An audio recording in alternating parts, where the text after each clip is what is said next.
podcast role. Welcome in. You are listening to an Imperfect Leader, the Superintendent and Leadership Podcast, a proud member of the Podcast Roll Network. And look at that. Who's coming on? It's Jamie. Hello, Jamie. Hey there. What's going on with you? How are you? You look so nice. You get a haircut or anything? Nothing? All trim, fixed up, ready to go. Like I said, when you're on Zoom, it's like it looks nice on the top, but I've got sweatpants on the bottom for sure. Oh my God. That's so funny. How are you? How's your family? Everybody's fine. Yeah, everybody's doing okay. Glad to hear it. Glad to hear it. Yeah, everybody's okay. Joaquin got home from college last night. Oh, wow. He's on winter break officially, which is really wonderful. And my favorite new thing with Leo specifically, and then Leo and Joaquin, is Leo has gotten into playing chess, which he calls chest. And so he's a real life master here. He's a real grandmaster. Sorry, life master is bridge. And then there's grandmaster.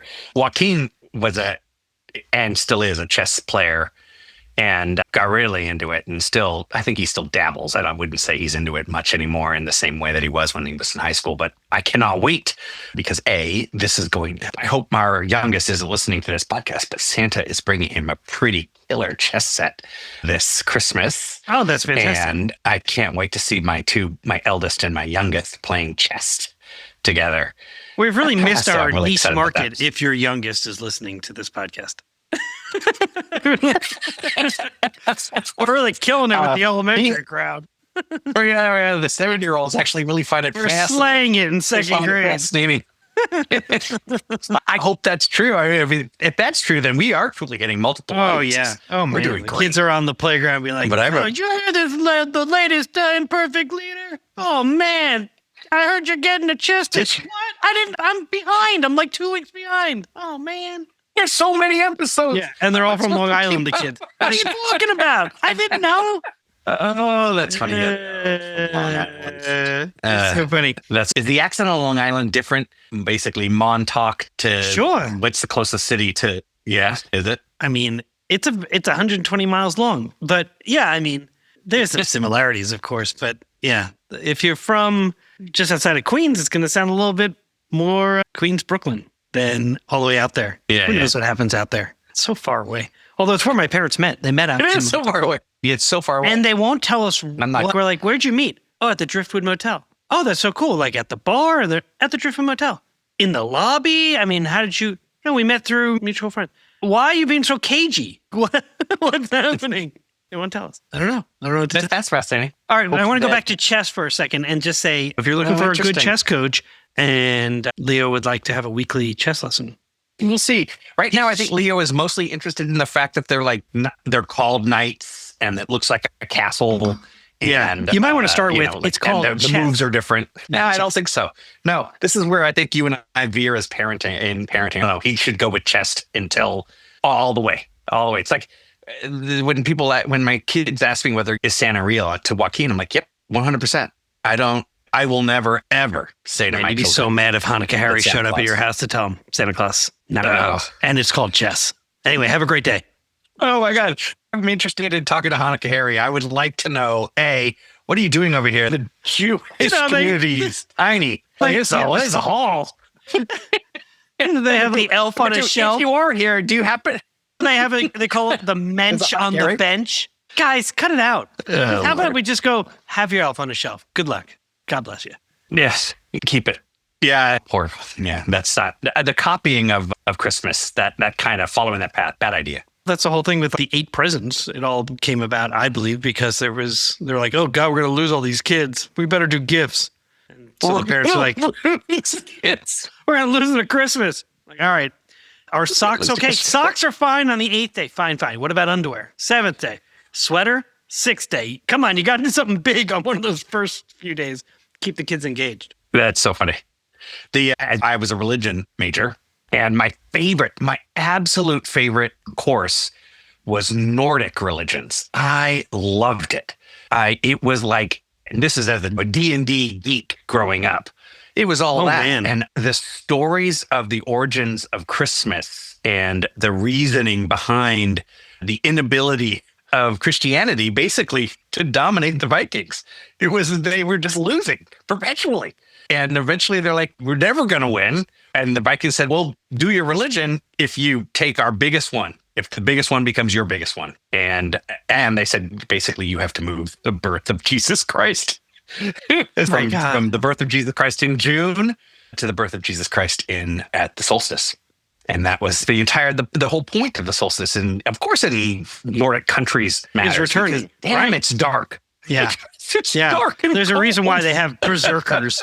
The word berserk. Yes, the Norse people were going berserk. You see those guys? They're berserkers. Exactly. Yeah. There is, exactly. That's interesting. All right, listen to this. Listen to this, Rennie. I'm about to do a sponsor post here because you've given me the perfect avenue into it. You ready? So what they had to do was honor the Vikings' voice. And it actually makes me think of our guest today, Nyah Hamlett, and the fact that it actually makes me think of IXL, who's a sponsor of our program. Because when Nyah talks about empowering students and staying true to their values, even when the pressure hits, I think about IXL, how it really helps put those values into practice. Their platform gives teachers real-time insights and personalized learning paths, and so every student gets what they need. Teachers don't have to have 12 different tools, and it's equity you can actually operationalize. So there you go. IXL, check them out at ixl.com/imperfect. Okay, our guest today is somebody. Nyah Hamlett. Yeah. I do. I knew Nyah when she was chief of staff in Loudoun County in Virginia is where I met her. And she went on to be the superintendent in one of the first districts I ever partnered with as an outside consultant in Chapel Hill-Carrboro City Schools in Chapel Hill, North Carolina. And now in Montgomery County, the behemoth that is Montgomery County Schools. She is the Chief Equity and Development Officer. That's her official title. I will say, I don't really want to say much here beyond, I invited Nyah because I know her to be on the podcast. She's a profound person. This is what I'm saying. No, never mind. Okay. Sorry. I do that to you all the time. Nyah, you know how there's a few episodes where we're like, oh my God, this person. Terry Morgan, recently from Kentucky. Go listen to Terry Morgan, if those of you that are listening. That's a great episode. And there's all the episodes are wonderful. There are a few that really stand out. And Dr. Hamlett, I'm even getting emotional. Like that, it's that good. She is that reflective, that thoughtful. Why? Goodness gracious. How she describes the work of student leadership was like a surgeon, precise, clear. And then the amount of humility in this woman, I'm like, this is a genius here. This is a genius. Well, then let's get into it. Absolutely loved it. So I'm going to tell you, don't flinch. And there's a reason why I say don't flinch, because she's going to talk about that in a moment. So you're listening to An Imperfect Leader, the Superintendents and Leadership Podcast. I'm Peter Stiepelman. And I'm James Manson. And he always takes too long to say it. And we'll see you on the other side. Today on An Imperfect Leader, we're joined by Dr. Nyah Hamlett. Dr. Hamlett recently served as the superintendent for Chapel Hill-Carrboro Schools in North Carolina and is now the Chief Equity and Development Officer with Montgomery County Public Schools in Maryland. Nyah, welcome to An Imperfect Leader.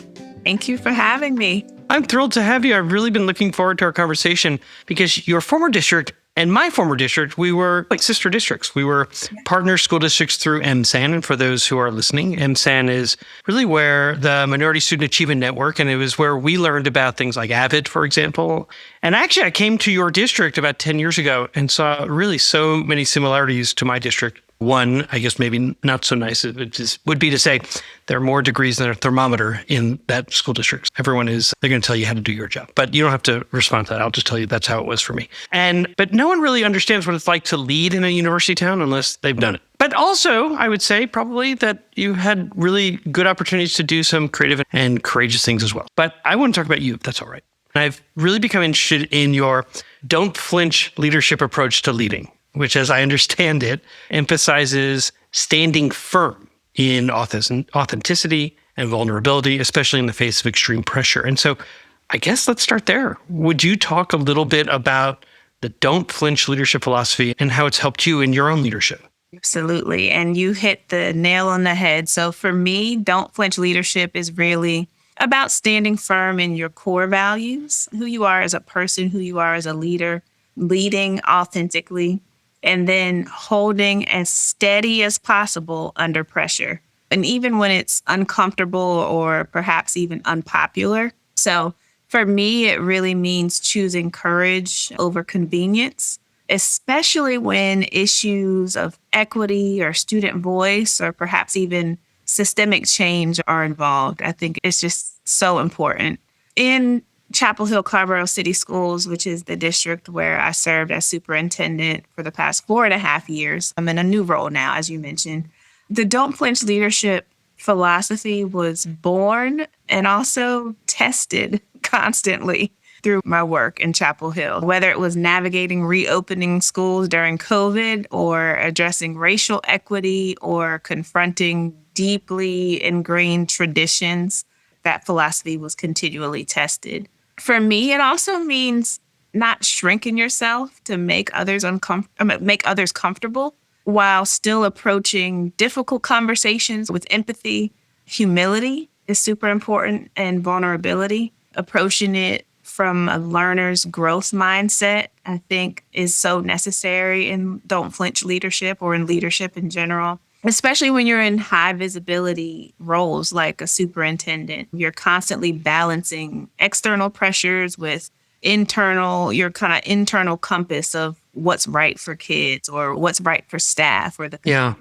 So, As you're describing this, I mean, so much comes to mind, everything from attendance areas in terms of everybody says, oh, we probably need to reduce enrollment at this school.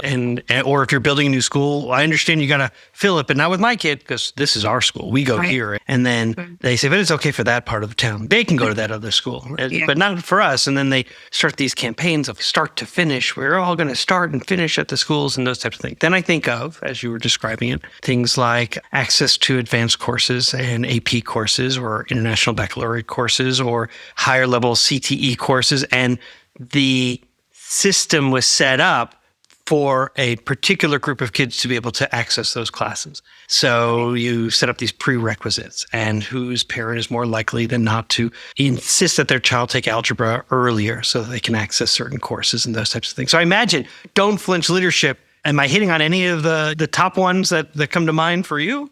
All of the above, and I can tell you have experience leading in a college town.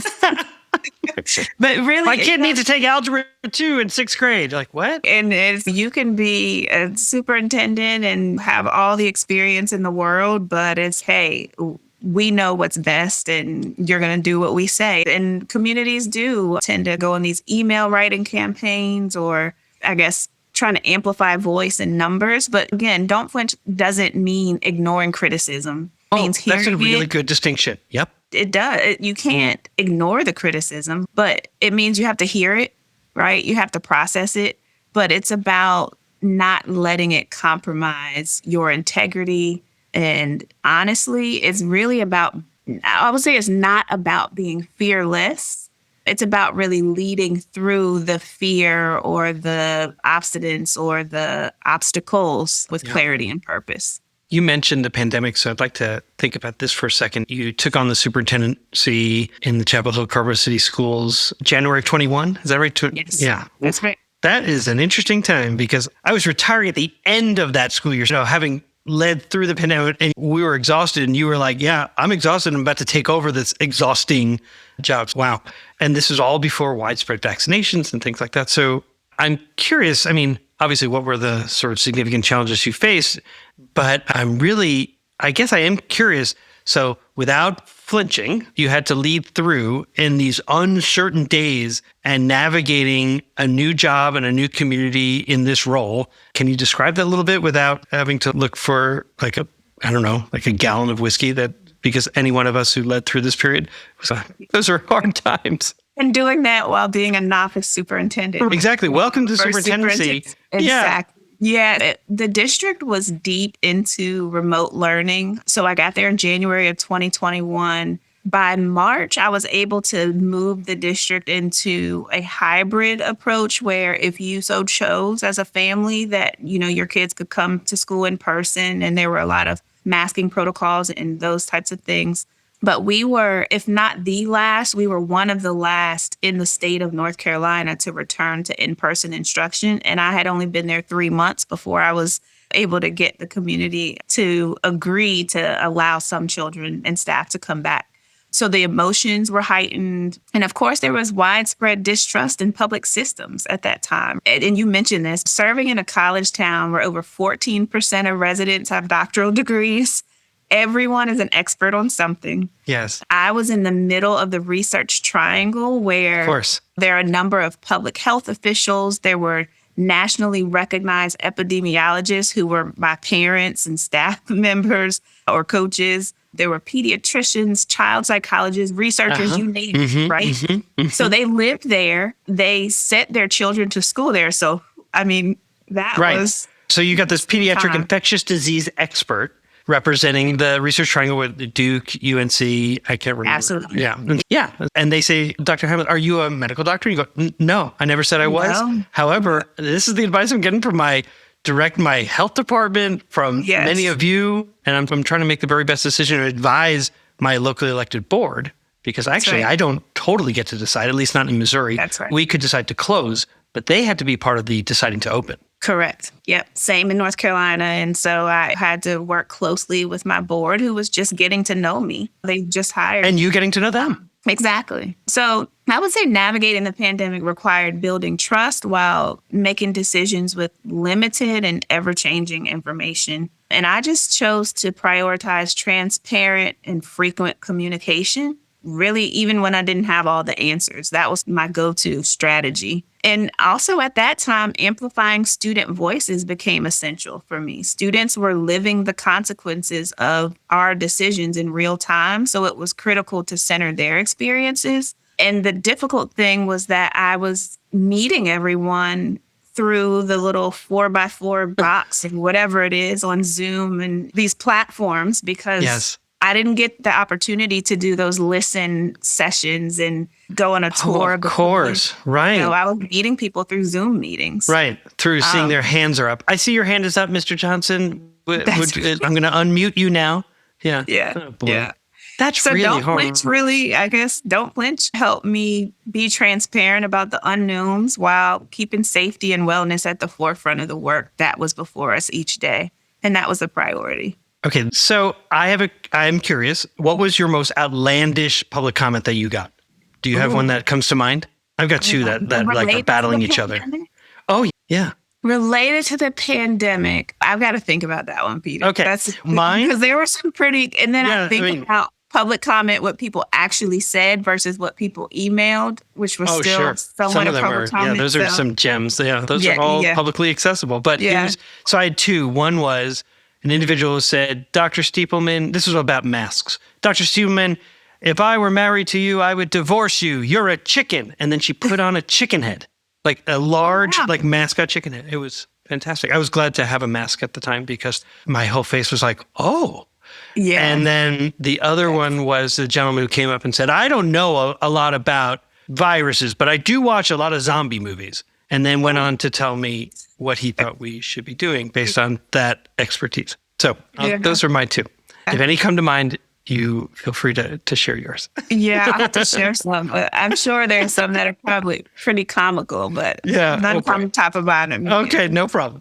Our guest today is Dr. Nyah Hamlett, the Chief Equity and Development Officer with Montgomery County Public Schools in Maryland. And in the leadership model that I use to advise others, there's a dimension, leaders learning work. And it's really like the brains of what we do as leaders. And in that dimension, there's a term, harvesting the collective wisdom. I imagine this is something that you did routinely. And as you described it first as Zoom boxes, and then certainly as you were back in seat and able to really get to know your community, you were harvesting the collective wisdom.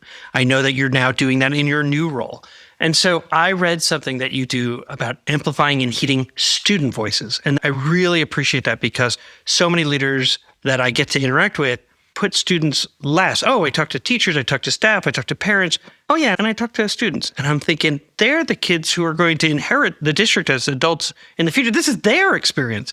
And so in your words, you said they are a wellspring of ideas singular perspectives and diverse concerns. And so how have you done that? How have you ensured that students feel truly heard, truly valued, and part of decision-making processes? So would you mind talking a little bit about that?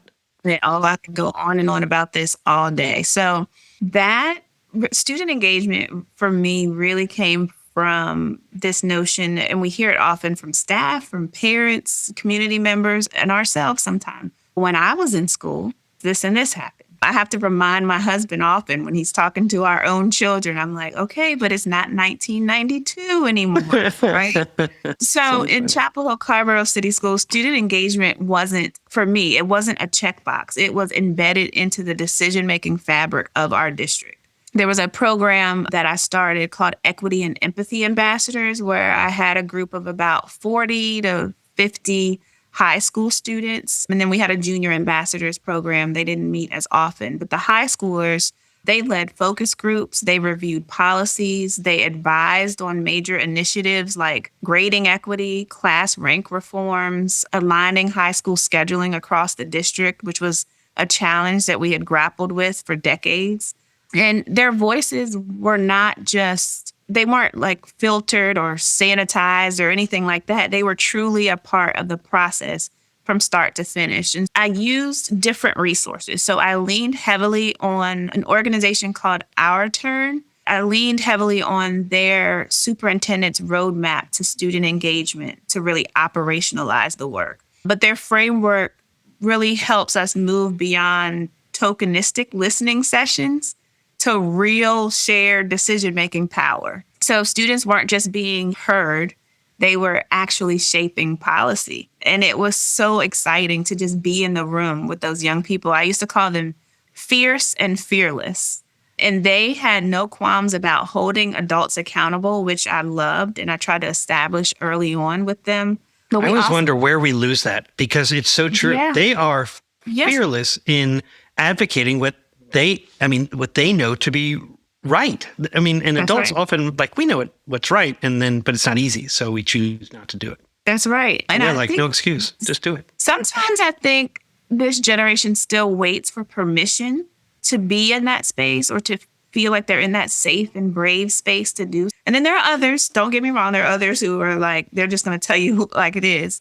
But we also used a racial equity decision-making protocol to ground our work in equity. One question that we always came back to, that I still come back to today in decision-making, is who will experience the burden or benefit if we make this decision? I love that question. And I think it came from the racial equity impact assessment through Race Forward, but we modified the REIA and made our own racial equity decision-making protocol. But that singular question literally shifted conversations from theory to impact. And what better way to do that than to do that with students?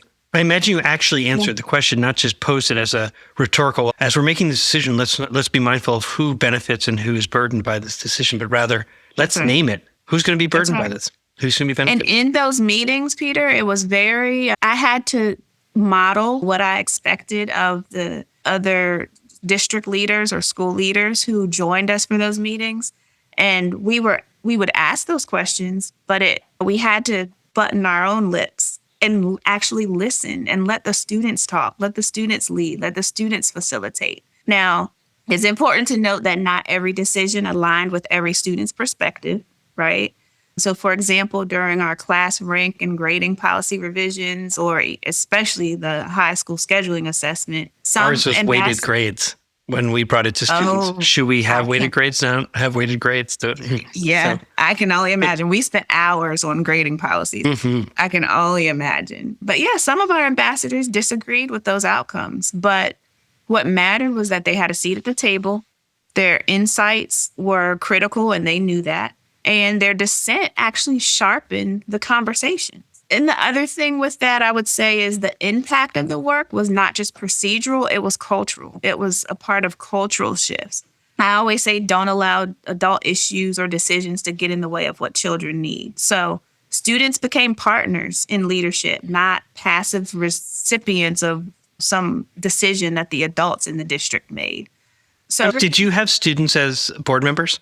No, we did not. I didn't either. And I've seen districts do that. And I'm always curious on how do you do that in a way that is authentic, that it doesn't feel like you've just had, I don't know, a veneer of student involvement. And because they can't be involved in a number of decisions when it comes to HR or certain finances or I don't know, and yet some swear by it. And so I'm always curious to think that through. So in MCPS here in Maryland, we do have a student board member, and that is the student is elected by their peers, and they do have some voting rights. I'm going to have to come back and talk to you about that. Yeah, I'm still learning what that's like. Conversation. Yeah, yeah, I'm absolutely. really curious about that. Yeah. I'd like to ask you a question that I ask every guest who comes on our program. How does the term an imperfect leader resonate with you? Ooh. I would say the term imperfect leader resonates deeply because in my assessment, leadership is inherently human and thus inherently imperfect. We often think of leadership as having to be right or perfect or an expert all the time. But I've just learned that true leadership is really about owning your mistakes, learning publicly, and staying committed to growing in front of others. And that takes a level of vulnerability and humility that just some people aren't prepared for when they step into a leadership role. I would say my journey in Chapel Hill, especially through programs like the Equity and Empathy Ambassadors or crisis situations, really taught me that imperfection isn't a flaw. It's really a source of credibility. It's a source of connection, and it's a source of really fueling that authenticity that we need to have as leaders. So, when you embrace imperfection, you give others permission to be authentic too. So that it deeply resonates with me. I also think that leading as an imperfect leader is not about accepting mediocrity, if that makes sense. I think it's about continually and relentlessly pursuing excellence while being honest about the crazy stuff or the bumps along the way. Does that make sense? Totally makes sense.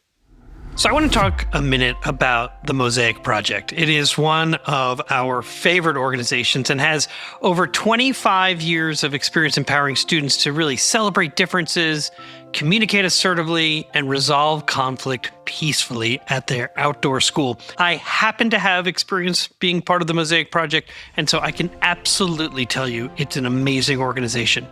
Their innovative SEL curriculum is now available to our Imperfect Leader audience. And so you can get a 10% discount through their new documentary film-based Mosaic Classroom Project. So just let the people know during your onboarding process to receive that 10% discount is to just mention an Imperfect Leader.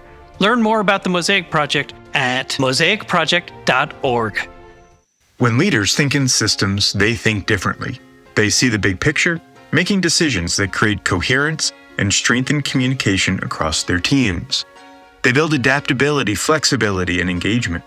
Every day, school leaders face complex challenges, from student engagement to staff alignment.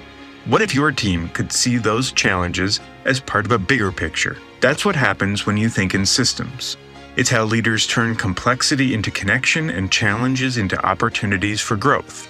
At the Waters Center for Systems Thinking, we help educators and organizations build this capacity, developing the habits and tools that turn vision into action. Think differently, think in systems. Sign up for our webinars, free resources, or a consultation by visiting our website, which you can find in the show notes.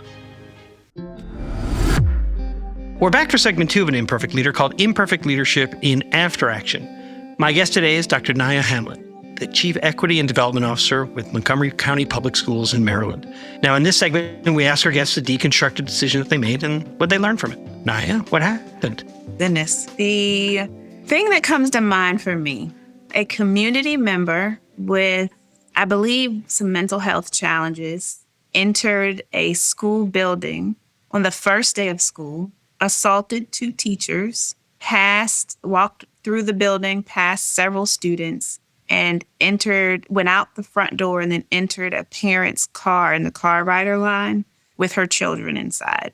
There were no weapons involved, but the incident was a major safety breach. There were a number of issues from that standpoint, but also I found out about this incident after hours because my youngest child happened to attend that school. I hadn't dropped him off yet. But I found out at the dinner table that evening, my husband said, wow, you had an eventful first day of school. And I said, what do you mean? And he was like, you didn't see the principal's email? No, because we have safety incidents, notification and protocols and communication protocols. None of those things were followed the way that they were supposed to. So I had to go to my personal email, which I don't check during the day, read the email from the school leader. And then I started getting emails and calls from community members and board members. Oh, and the media. Thank goodness it did not reach the media. Okay. But I certainly, like the flood of calls. Now, it reached the social media. Of course. But not the media. But yeah, I found out about it after hours at my dinner table. Wow. Okay. We need to talk about this from two perspectives, I think. One, just the role of superintendent, and then also the system. Because when I say what got overlooked, that's really a system piece, because in this case, you had no direct supervision over this incident, although from a superintendent's perspective, what got overlooked was actually, it's more of the system piece, if protocols seem to have been followed or not followed. So let me ask it this way.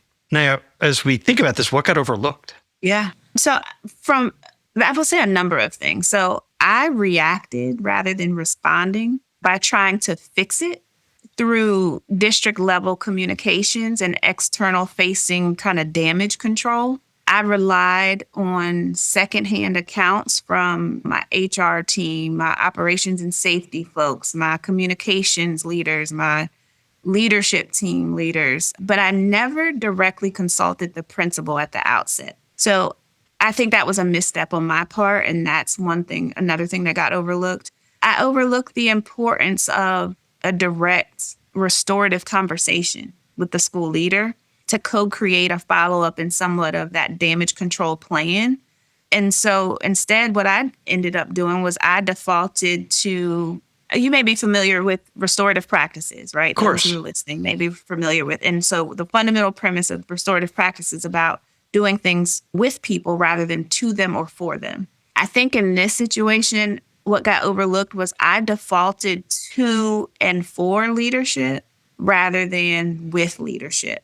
And so there were a number of missteps, I would say, that I made and that got overlooked in the way that I responded or reacted to not just the incident and the safety issues, but the communication that went out to the school community. When I think about restorative practices, you also think about who has been harmed and then how do you restore what has been broken. And so you're incredible right now in your willingness to talk about in terms of what got overlooked from your perspective. I'm going to broaden this a little bit just from a superintendent listening lens of the system. Also, there's some overlooking going on there in terms of if there are established protocols, follow the protocols so that your board is well informed. It doesn't hear about it through social media or at the supermarket or then themselves, just in their own children, those types of things. So there's a piece there that really got overlooked. You really start to talk through about relationships and how you reacted. And so the relationship piece is strained when you potentially go an HR route before going to the human side of human-centered leadership, of going in and having a conversation with the principal. Would you say that's what you learned about relationships, or what other pieces may have been learning in terms of relationships? Yeah, absolutely. So I would say I learned that indirect communication erodes trust. And for me, I really struggle. I know this about myself. I really struggle when other people don't own up to their own missteps, and then they step aside and allow you to be the target or the villain. And that's an inherent part of leadership. Right. People like to be celebrated. And then they go, what happened? Probably somebody should deal with that. Exactly. Exactly. And so I think that I learned that not everyone is willing to step up and say, you know what, mea culpa. Like, yes, I made a mistake and let's own it. I learned that relying on intermediaries distorts intent and creates misinterpretation. Yeah. And now, sometimes those intermediaries enjoy the drama. A little bit. Sometimes they do. Sometimes they do. I'm not suggesting in your situation that's the case. I am simply thinking about my own experiences of something happening at a school, not finding out for 3 months, and then all of a sudden discovering that the juvenile office was involved in this person. And then all of a sudden, as you're trying to work through intermediaries, trying to respect the hierarchy of the system, that lots of people are like, they love the drama. Oh, he's upset about this. Yeah. So. And I know my team, they prided themselves on not allowing me to get into the weeds. And I think that was a form of protection that they really strived for. In this situation, though, I should have gone directly to the source and probably kind of worked through that problem or that challenge with the school leader directly. I would say another thing I learned is that missteps are often assumed to be intentional slights, if not addressed person to person. Another thing in this incident that I learned is that disrespect isn't limited by race or perhaps even gender. So I received painful disrespect from within my own community, which I would say highlighted internalized biases and misplaced frustrations with and within that school and the school system. And then the crabs in the bucket kind of experience. Yeah.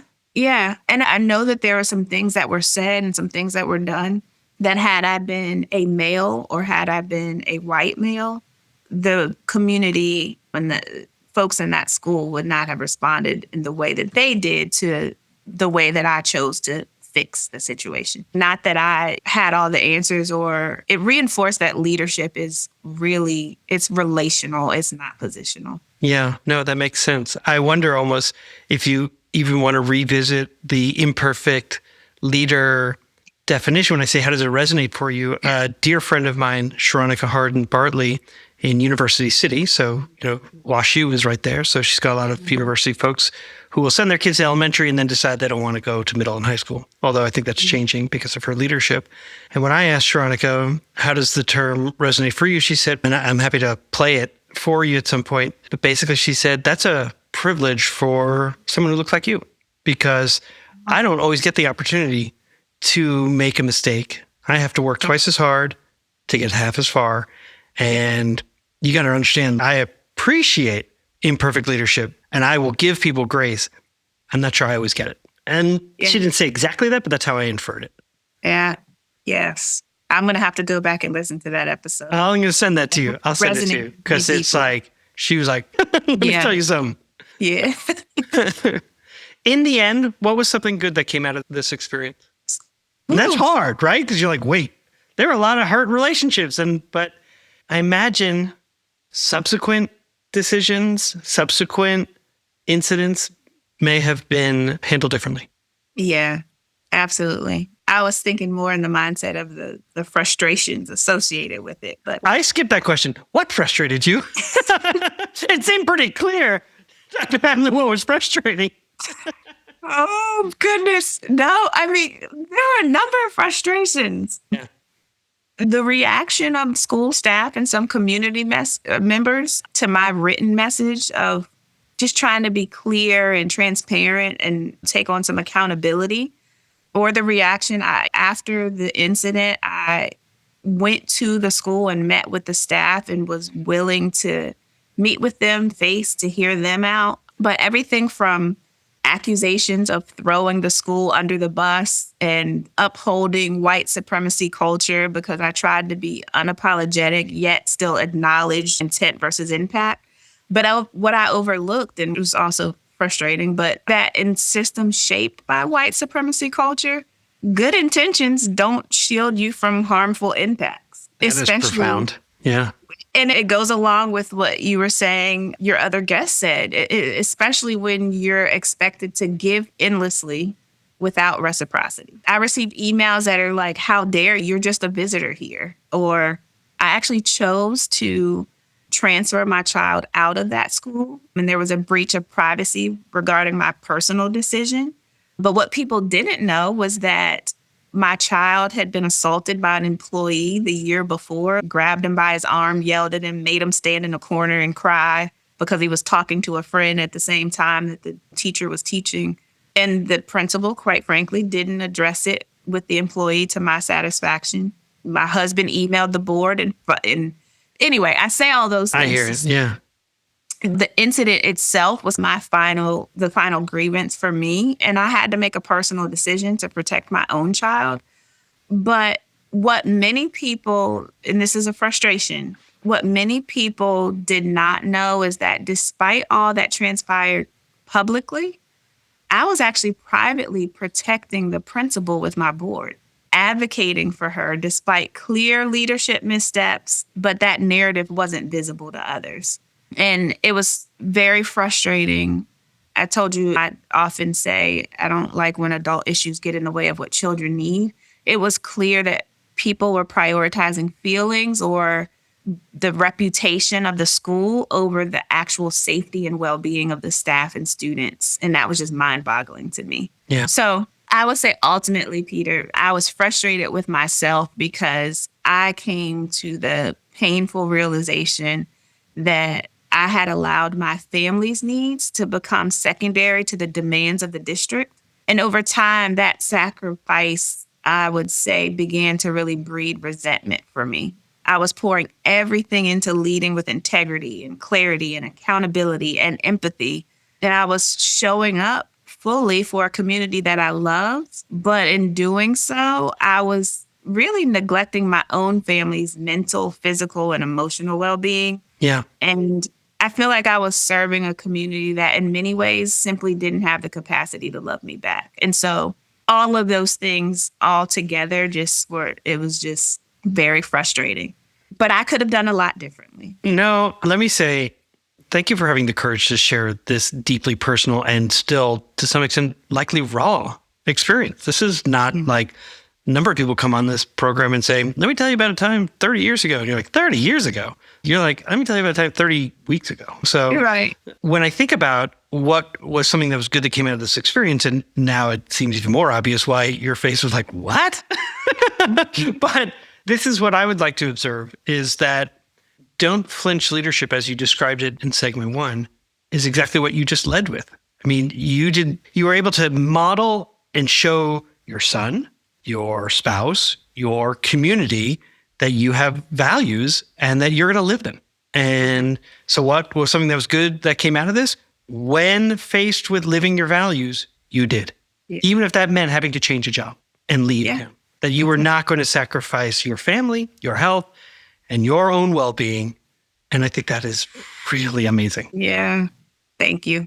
As you can tell, I'm still in the, I would say, healing process. You're amazing. Not just from that incident, but from the many wounds that we take on as leaders. I think the superintendency, everybody thinks that we're just, that's what you get paid for. Nah, not really. I actually want to be the lead learner and teacher. Yeah. And I want to show kids and staff how much I love and want to support them. No, I didn't. This is not about getting beaten up on a regular basis. That's I right. really am grateful. Thank you for sharing your story. I think if it's all right, we'll end there. My guest today was Dr. Nyah Hamlett, the former superintendent for the Chapel Hill-Carrboro City Schools, now serving as the Chief Equity and Development Officer with Montgomery County Public Schools in Maryland. I wrote a couple of notes here. One was when you said that your husband says, when I was in school. But when he was in school, when you and I were in school, it was a hierarchy. It was all about compliance. And you have worked really hard to shift that from and agitate the system to think about it doing differently. And I love your example of the equity and empathy ambassadors. What a great way to begin shifting the system and having almost a huge coalition of young people saying, we want something different. And so we'll argue about data and all kinds of things. Sure. You can't argue with student voice. No, you said the courage over convenience, and that equals their student voice. And I look forward to learning a little bit more about our turn because I certainly want to begin incorporating this idea of who benefits and who is burdened by this decision. Thank you so much for your leadership and your wisdom today. I really appreciate it. Yes, thank you. Thank you again for having me. This is a great conversation. And like I said, very much a healing process for me. So thank you. We are back. Hey, I'll try. so where do you want to go with this? Basically hyped Dr. Hamlett up. I hope people, having listened, realize what the gift you just got. How could they not?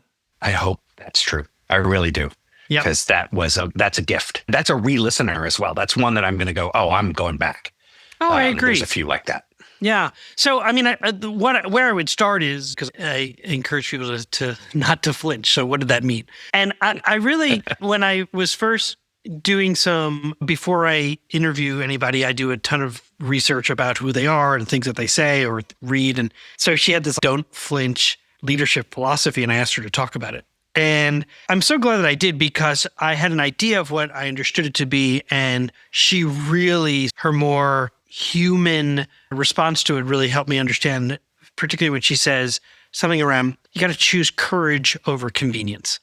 And especially when it deals with issues of equity, student voice, system change. When those things are involved, you got to choose courage over convenience. And I've had guests who have talked about courage as not being such an attractive word, or thinking that courage is blindly leading. That's not the takeaway I had from Nyah. I was just like, oh man, she really obviously knows what she's talking about when she talks about choosing courage over convenience, because so many of us are willing to withdraw to hold on to the job. And she was like, nope, even if it means my having to leave, I'm going to step forward into the fire. And I thought, wow. Courage over convenience, in relation to how Dr. Hamlett talks about it, is specifically not blind leadership, but rather, I know what the consequences are likely to be, and I step forward anyway. Yeah, it's wide open, eyes wide open. Eyes wide open. Yeah. What is it? The cure for the pain's in the pain. You're going to walk right into it. And I know that I'm going to do that. And I do that as a leader, and I'm ready to take the hit. I just thought, that's impressive. So impressive. Yeah. Yeah. I loved it. I thought that was amazing. That don't flinch did she call it a philosophy? It reminded me of a mantra, right? That I'm scared. I'm nervous in this moment, but don't flinch. That helps steal my courage so that I can walk into the thing that I'm afraid of. Yep. And Agreed. I loved it. Loved it. So examples including, I think when a leader is willing to authentically and genuinely include student voice into decision-making and then run with it, as opposed to just having this veneer. Of course, we listen to students and their voice is important. She really talked about a real shared decision-making with students. You know what she said that I thought was really profound was she talked about the equity ambassadors, right? Is that what it was called? Equity and empathy. Yeah. Equity and empathy ambassadors. That's so good. That there was a decision that didn't go the students' way, or at least some number of the students wanted a different thing. And she said it didn't go their way. But I'll use a quote, their dissent sharpened the work. That phrase, their dissent sharpened the work, is probably my favorite of her reflections, in that it reframes their participation. Their participation isn't so that you follow whatever they say blindly, and their participation isn't to be ignored. Oh, thank you for talking. That's so cute that you talked. We're going to do this other thing. No, we're going to sometimes do what you suggest, and sometimes we're not going to do what you suggest. But when you dissent, I want you to know that the work itself will change. It won't necessarily go your direction, but it's better. You know what it made me think about? It made me think of the fact that if one could argue, or one should argue, that schools are designed or should be designed to really introduce what it means to live in a democracy. And what she's doing is giving students agency to be real contributing members to that democracy. And that means that maybe sometimes things are not going to go your way. However, you got to authentically participate in the process. Yeah, exactly. Can I make a shift to the equity and empathy ambassadors? Yeah. She talked about it was related to their perspectives on achieving equity in schools and all the different ways in which they addressed it, related to grading, related to schedule, et cetera, which I think are exactly the kind of conversations that we should be engaging students with and on. But she asked this question that she got from another organization, which was, who will experience the burden or benefit of this decision? That question is brilliant because it has you thinking about all of the different players for whom this decision might have an impact. And when you include students in that thinking, you're now thinking about those that are actually the receivers of the service that we're providing as public educators. And so to me, that if anybody walks away with anything from Nyah's reflections, it's that. Please ask this question every time you're making a decision around policy.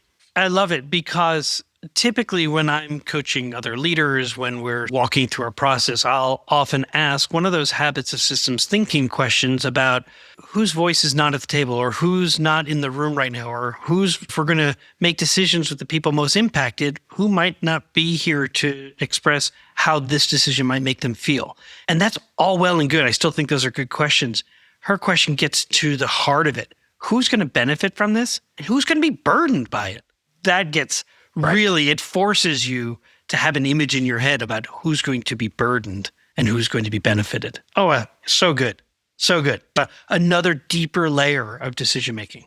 I do want to go to her after action review to whatever level that you feel comfortable talking about it in terms of, I mean, it was probably one of the more profound after action reviews because obviously it's recent, it's personal. Yes. Likely still raw. Yes. And it was the culminating event of the first part of our conversation about don't flinch leadership, amplifying student voice, like really being the kind of leader that is reflective and thoughtful about and vulnerable. And then she practiced all of that. And yeah, so what? I don't know where to start. Where would you start? I think it's in the running for the best after action review I've ever heard. Your comment about some people say go with 30 years ago, Lord. Because those are safe, right? But she says they're safe. Don't flinch leadership means I'm not going to tell you about something from 30 years ago. I'm going to tell you something that happened. What did I say in the conversation? Just happened weeks ago. Yeah. Yeah. Just happened. So I guess I don't want to overanalyze it. What I said to you about her after action review earlier, off camera basically, was that her humility in leadership is without match. I have not seen this, nor did I, to be honest, and I've only known Nyah a short amount of time, nor did I know the depth of humility that she carries. It's impressive, truly impressive. And I think that the way in which she reflects, she's not even trying to throw anybody under the bus. She's saying, this hurt. This was hard. I didn't do everything all that well, and I'm trying to do better now. Yeah. And I mean, the one piece I'd say, I mean, she reflected on, I actually stood up for others who were in a position to be absolutely raked over the coals by others, by those in leadership positions at the district level. And I wouldn't let it happen because my job is to take care of everybody who I lead. Right. And there's probably something I could have done. There are definitely things others could have done. And in the end, I had to choose courage over convenience. And I could have just let it go or moved on but no, I wouldn't have been showing the people I was leading, the family members who looked to me to know that they were safe with me. I mean, just wow. So this one really is, if there's an aspiring person out there, if there's new leaders out there, even those who are experienced, who are influencing the leadership of many of their subordinates, this should be one of the things that they listen together and then discuss as a team, because it'll make for better team decisions moving forward. I love it. I think it's a masterclass of humble leadership and imperfect leadership. So it's great. I want to thank everyone for listening. Yeah. I'm like giving us, I don't even know. I felt like I was standing at the podium, like giving like a keynote. I want to thank you all for being here. Yeah. Truly. Thank you. Thank you. Don't forget to tip your waitresses. Good night. Stiff? Or now I know why your kid can't say the word chess. No, tip them. Don't stiff them. I thought you said stiff. You've been listening to An Imperfect Leader, the Superintendents and Leadership Podcast. We are so thankful you give us time each week. And don't forget, you can give us 5 stars. You can put a little note in there, a little whatever you want to say, but the 5 stars help. All right. See you next week, Jamie. Yeah. See you then. Music for An Imperfect Leader was written and arranged by Ian Varley. Sam Falbo created our artwork, a wood print-inspired Daruma doll butterfly. Remember, imperfect leadership is not a scarlet letter. It's a badge of honor. It recognizes that serving as a lead learner is about being a vulnerable leader, an empathetic leader, a compassionate leader. And I'm proud to be an imperfect leader. I'm Peter Stiepelman. And I'm Jamie Almanzan. Please join us next time for another episode in Imperfect Leader, the Superintendents and Leadership Podcast.